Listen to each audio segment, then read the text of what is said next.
Are you ready to learn? Because my super experienced guests are ready to share some really valuable information. Make sure and listen all the way to the end to get help and support. So let's start with the best audio experience. Hello, guys. Welcome. Good people, welcome. By the way, I don't want to discriminate bad people. Welcome to our show as well. Anyone who want to learn more about podcasting, welcome, because today we have an interesting topic, how your podcast can grow your business and how to unite with content marketing strategy. I'm so excited to discuss this topic with Tristan Pelligrino. How are you? I'm all right. How are you doing today? I'm doing great. Yeah, we chatted a little bit about Wednesday, about each day in our lives. So yeah, I enjoy the process. Okay, Tristan, before we start, just tell more about yourself, experience, background, and why you pay so much attention to podcast format. We have many different other formats, videos, text-based, social media. So why podcast? Yeah, why podcast? Good question. Well, I didn't really set out to be a podcaster or to even use podcasting as my medium of choice. I kind of fell into it almost. And it's only I have a background in video content, so I owned a video agency and sold it, and then started Mhm. Motion, which is the company that I own now. Started as a video content agency designed for predominantly working with tech companies. So we did a Mhm. lot of those animated explainer videos you often see, product videos. We would film on-site events, etc. And what we found was there's this issue with video projects in that they're very like a one-time project essentially, and you kind of put all this effort into one 2 to 3 minute video, and that's it. You just show up and you produce this thing, you spend a couple months on it, and it either works or it doesn't, or there's no process there to refine anything or to build a consistent content strategy from it. And that's where we started to create shows for customers where they wanted more of a consistent content stream, a way to learn from their audience, a way to communicate with their audience consistently over time. So we started to develop shows, and then ultimately about 3 years ago, we completely pivoted from being solely a video agency to now building shows for small, scrappy marketing teams at tech companies. Nice, great. It's interesting. Once I spoke with a client and told him, we need to create a podcast. And he replied to me, why I need to do it? My competitors don't have podcasts. Probably this channel doesn't work. And my reply was like, it's a good opportunity. If your competitors ignore this format, then you can become first. You can get this niche. Can you tell how to start from scratch? For example, if companies have the goal to cover new format like podcast, and what to do first, second, third, all steps. Yeah. Well, even before we talk about like where to start from scratch, let me ask you a question. Like, what in your mind, what do you think a podcast is when I ask that question? If you had to describe it. For me, at first, I love creating content, and podcasts. Probably, I can't tell it's my loving format, but one of the of loving formats, because I love reading books more.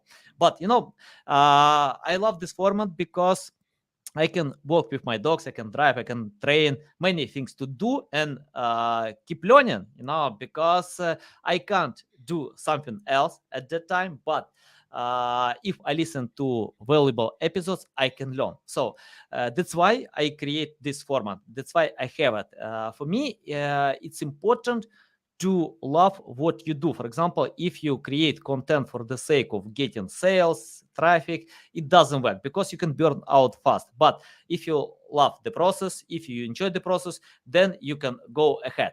And podcast is the format that I enjoy. Yeah. And the second, I love building relationships with marketers. in podcast, it's simple. I can invite Neil Patel, Ren Fishkin, Tristan Pelligrino, many others, because I know we can help each other in the end. You can share my content, I can share your content.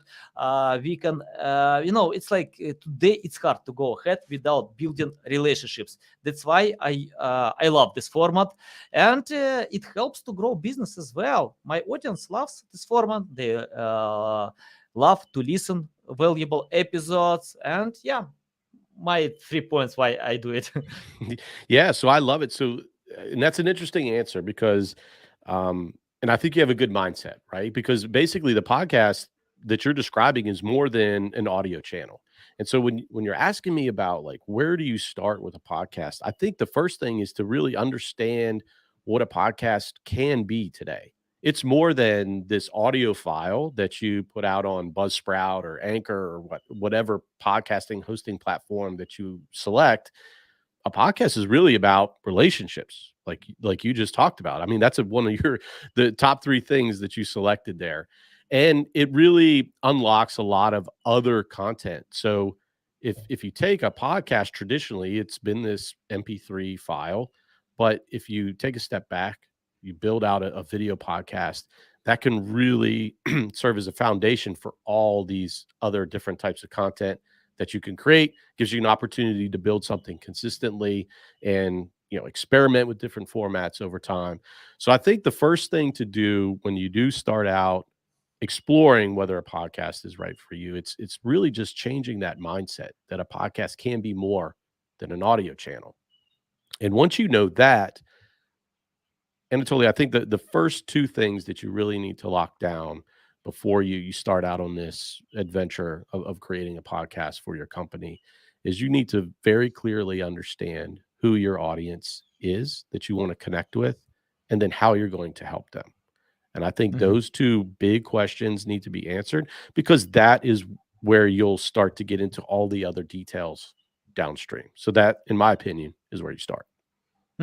Okay, let's talk about the target audience. Can you tell how to learn from scratch? Because I don't know my audience, and for example, once I found that my audience is different on YouTube, is different on LinkedIn, is different on my website. No, people are different, or probably even people are the same but have different mindset. So if they open website, they need SEO services. If they open YouTube channel, they want to get educational content. And I tried to set up the same buying persona on different channels and failed because I got it of this different mindset. I need to consider them. So can you tell for podcasts, for example, I have audience on some channels. Let's name Twitter, LinkedIn, it doesn't matter. I have it. But on podcast, probably I'll have different mindset or different audience. So how to find and learn audience from scratch? Yeah, well, I think when you're defining your audience, it's more about like understanding, one to one, individually, like who are these folks that you're looking to connect with. And I think you're talking more about the how it will help. Like if you're on YouTube, I think the content from your podcast might be more how to, more informational, kind of take that direction. So maybe you take pieces of your episodes that fit that format better. Now, when you're releasing a traditional podcast episode in audio format, conversations are a great type of content to release in that format. You probably wouldn't necessarily use a visual medium as much in an audio format of the podcast. So I think that is more of the format and trying to figure out like how they're consuming it. But what I'm trying to encourage folks to do is think about who it is specifically that you want to connect with. Like, is this um, a marketer at a tech company that has a team that's less than 5 people? If you think about those circumstances, there are a lot of different challenges that they have looking through that lens. And so if you start there, then you start to figure out, okay, how can I help them with this podcast? How can I book guests and get other industry experts to maybe help them solve some of their problems? How can I bring on someone internally from my company that has specific expertise in an area that can solve their problem? How can I talk about my product on the podcast in a way that allows them to solve a problem that they have, not in a salesy way, not talking about features and functions, but talking about how to solve a problem. And then, oh, maybe by the way, my product does that. So there are a lot of different ways that you can help your audience. But I think when you're working with those two things, that's really the foundation of a quality podcast from a company standpoint. Nice, valuable. When I listen to you, you remind me the quote that the era of lazy marketers is dead. If you just get the average data from tools, you will fail because you need to spend time, by learning your audience. Okay, let's talk about finding content ideas.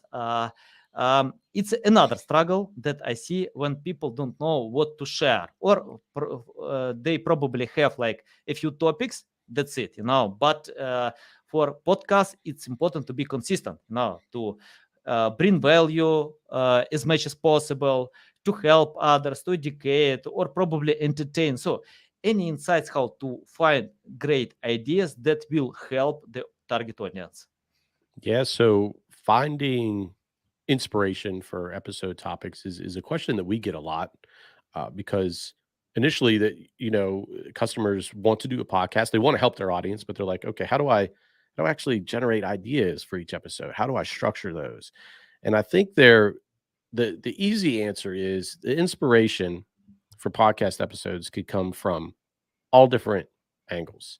And as a marketer, you really get an opportunity with a podcast, which is unique to any other medium, get an opportunity to work with all types of areas in your company. So let's think about this a second, Anatoly. If I have a branded podcast, I can start out with very simply some of the top questions that my customers have on discovery calls.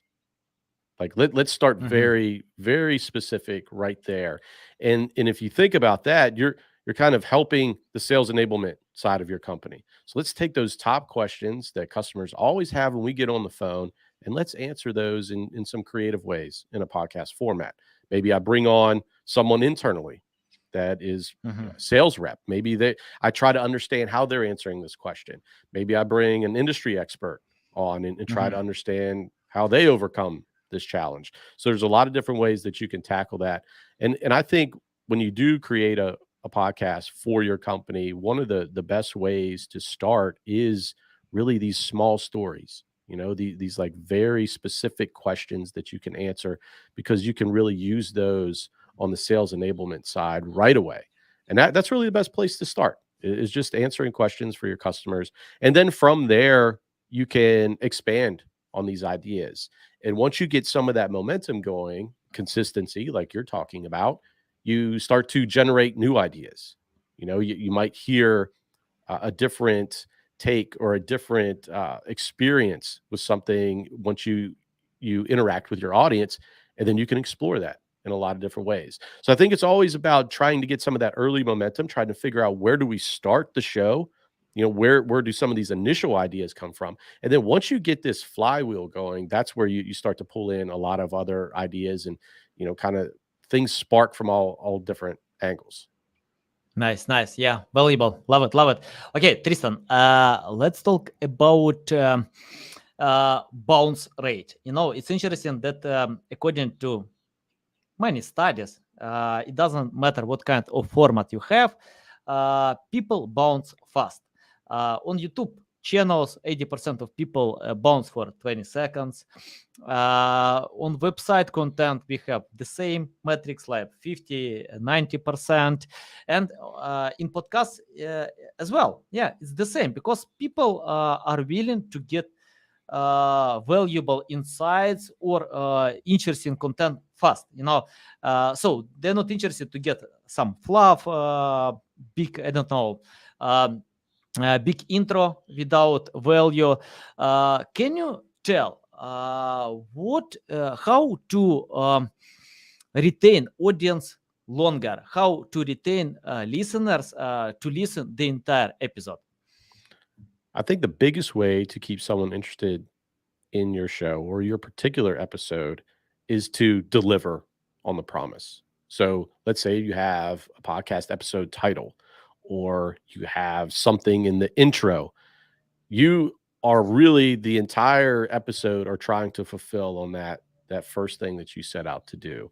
And that's why, a lot of people talk about it as a hook or some kind of cold open, something that draws interest, or that early connection with your audience is kind of that gateway to their attention.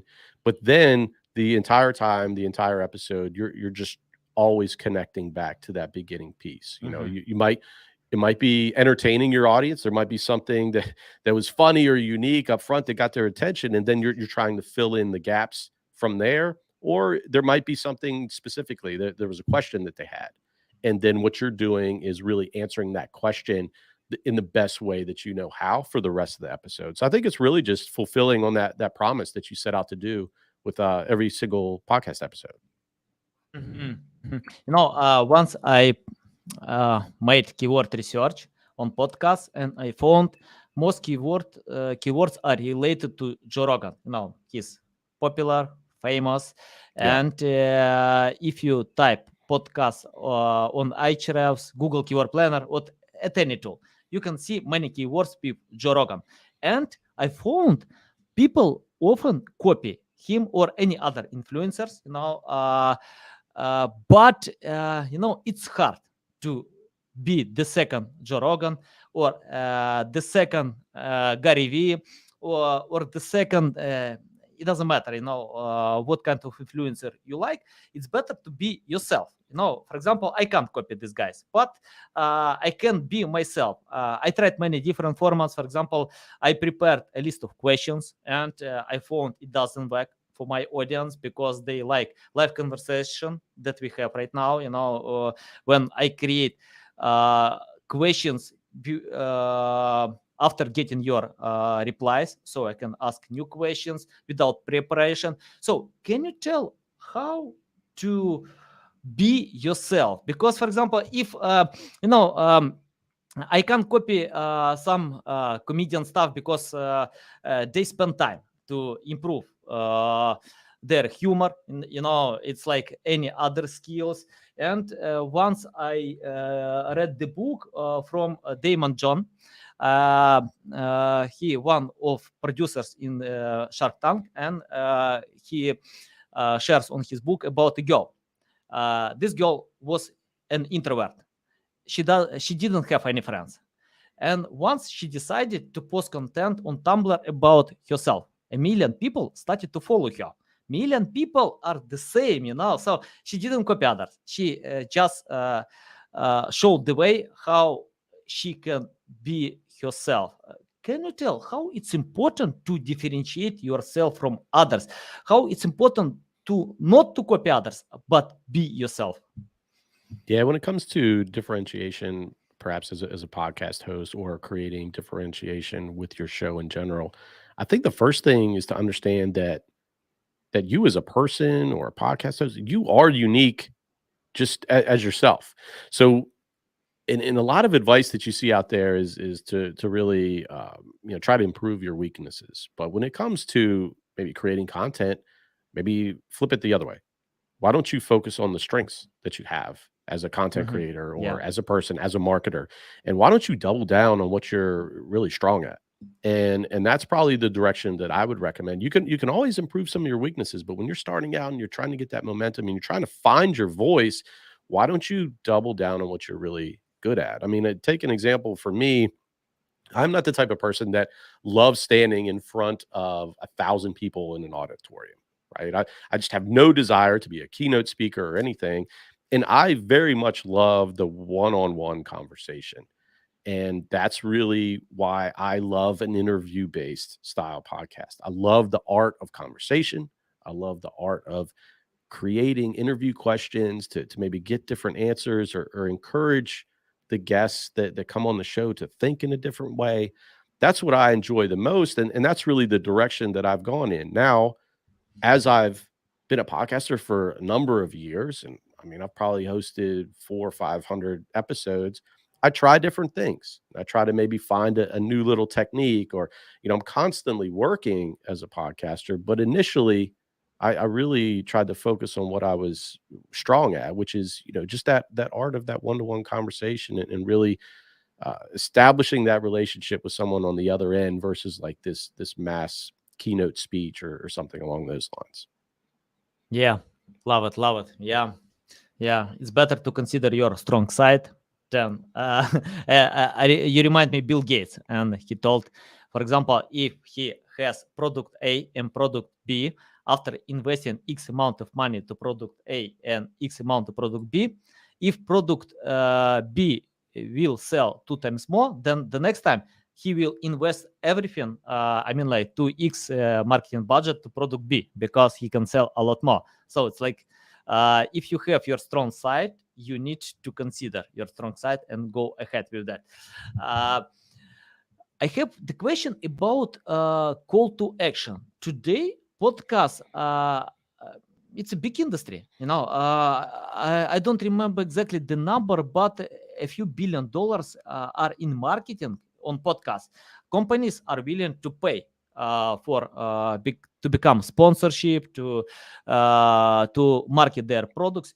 Can you tell how to add call to action to the podcast format? Because we have two goals. The first goal, for example, when company has a podcast for the sake of selling their products or creating brand awareness. The second, when you have the goal to market others. So can you tell about adding call to action to sell products? It doesn't matter. Your products, others, just how to do it. Yeah, so from an advertising standpoint, when we're thinking about a call to action in a podcast, the best way I like to think about it is to just be very clear as to what that call to action is, and make just one call to action. Make it a very simple website, make it a very simple phone number if that's the case. I mean, for the most part, and we do integrate ads into some of our customer shows, and then we also have ads in some of the shows that we produce at Motion.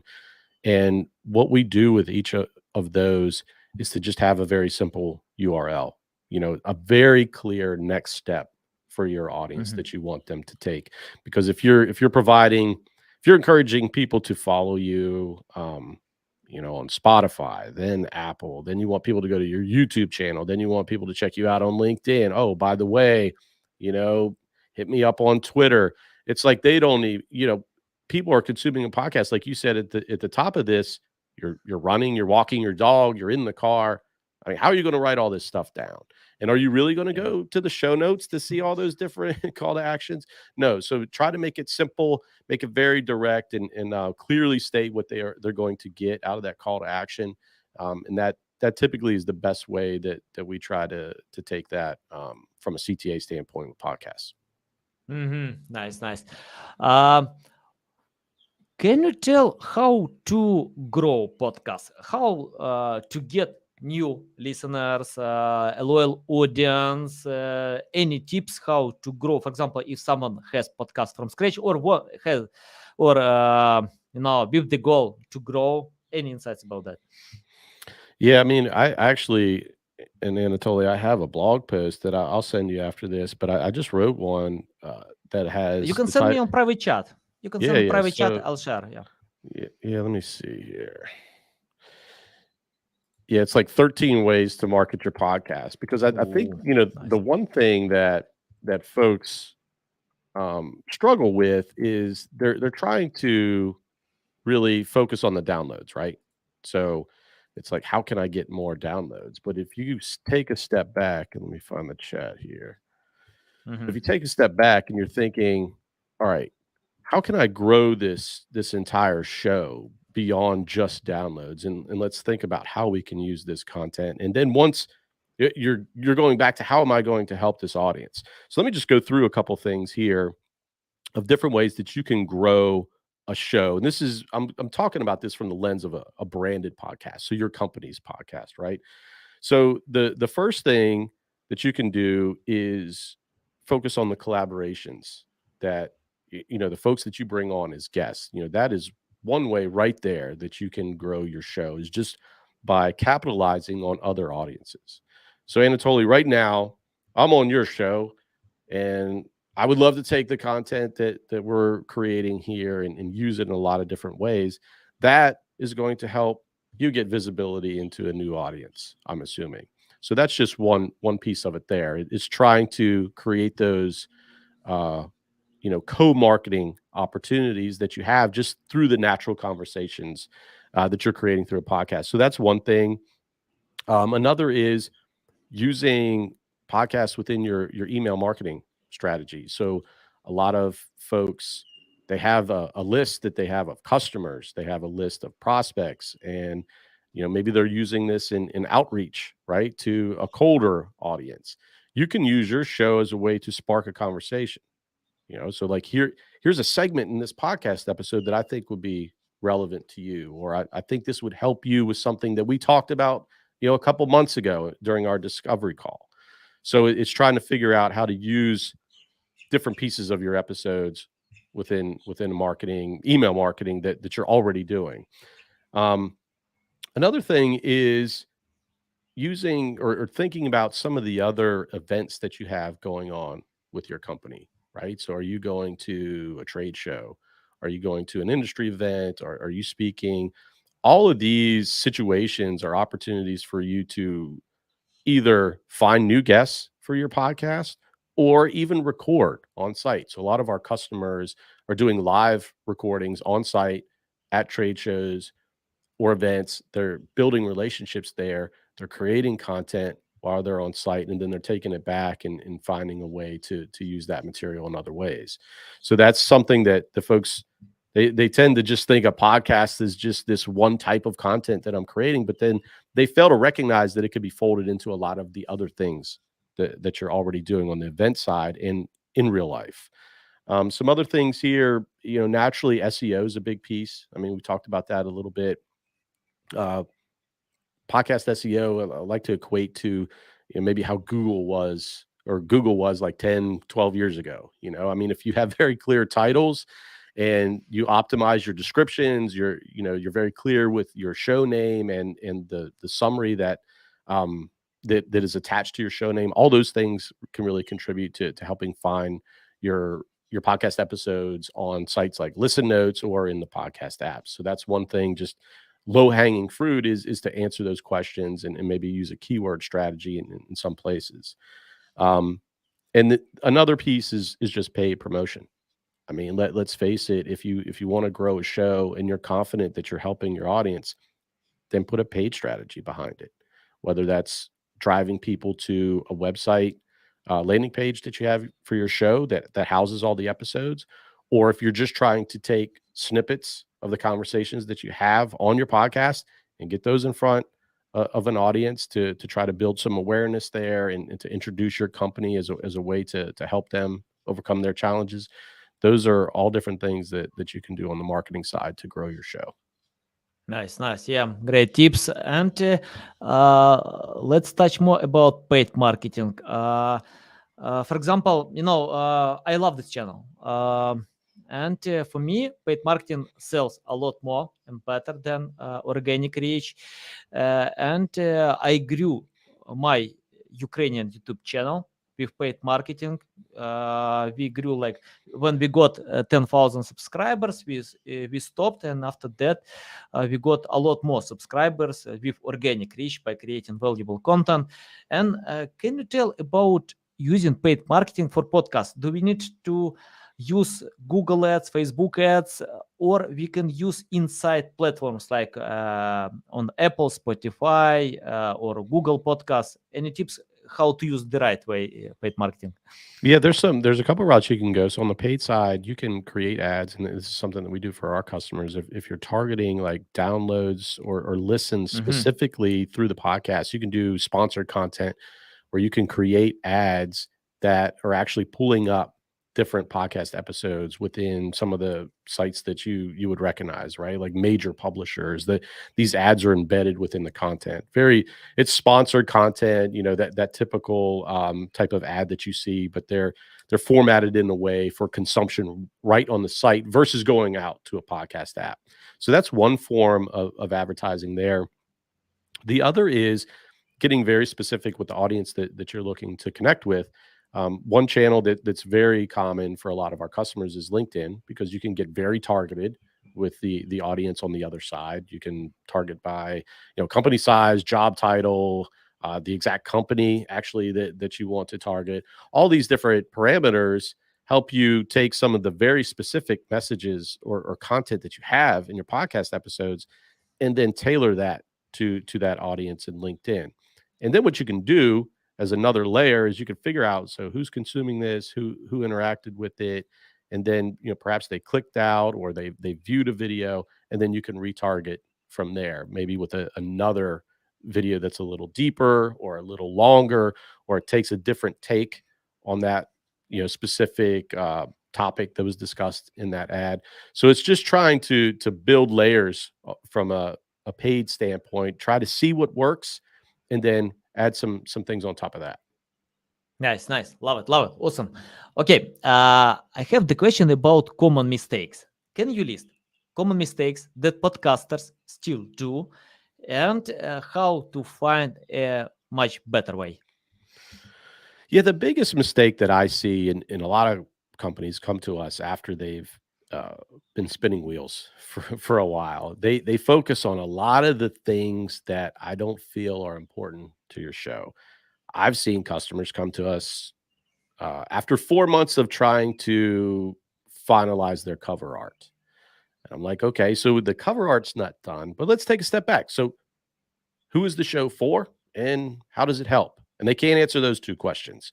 So it's like, start with the very foundation of what you're trying to accomplish, answering those two very important questions, and then you build from there.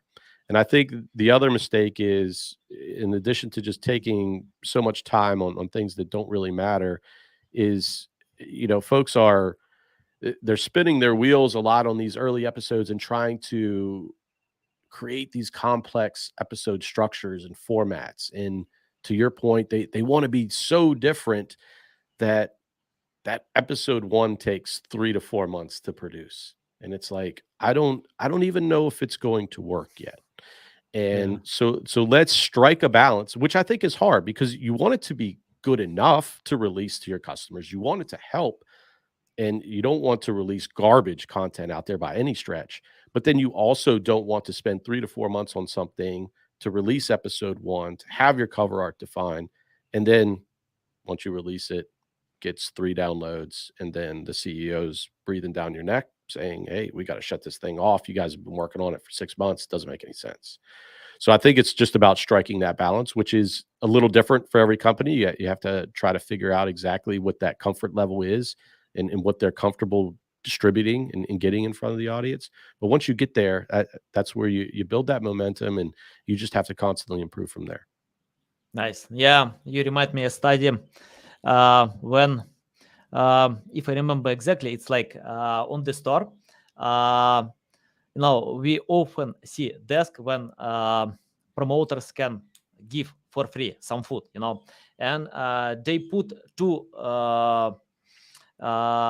types, no, not two types, like 6 types of cheese, and or the next time they put 24 types of cheese.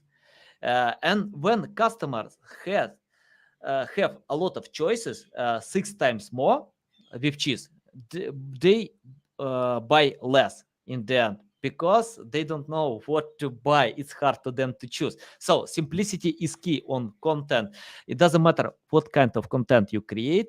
You don't need to crush your customers' minds. Yeah. And I love website Apple, very simple. Yeah. When I open apple.com, I see only iPhone, nothing else.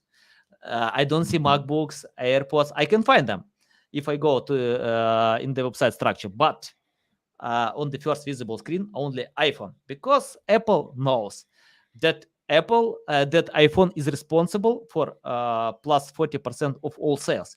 They list best-selling product in the homepage. Yeah, love it. Awesome. Tristan, I have the question about your experience. Let's imagine you started from scratch without any experience, knowledge, skills. What will you do today to learn more about podcasts? Yeah, that's a great question. It's like, where do you start if you don't have any experience? The best way, I think, is to maybe start a podcast without actually launching one. Like maybe Mhm. build some of those skills that are required to be a good podcaster. So, I mean, for years I was behind the camera. I did a lot of documentary style content. So I interviewed, I mean, hundreds and hundreds of people before I ever even did a podcast episode. And I'm still working on interviewing techniques and crafting questions, and it's just a lot of fun for me. But I think if you're going to start or you have a goal of starting a show, start working on some of those things to build some of those skills and figure out, maybe what you want to focus on initially.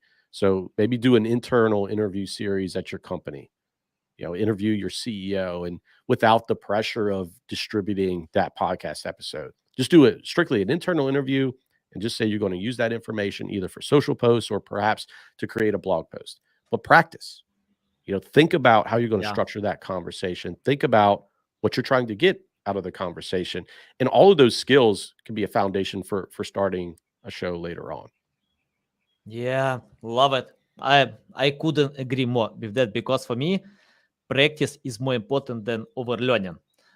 You can learn a lot. I can read 100 books how to play soccer, but if I don't hit the ball 1,000 times, I'm not sure that I can become a good soccer player. So it's the same with podcast.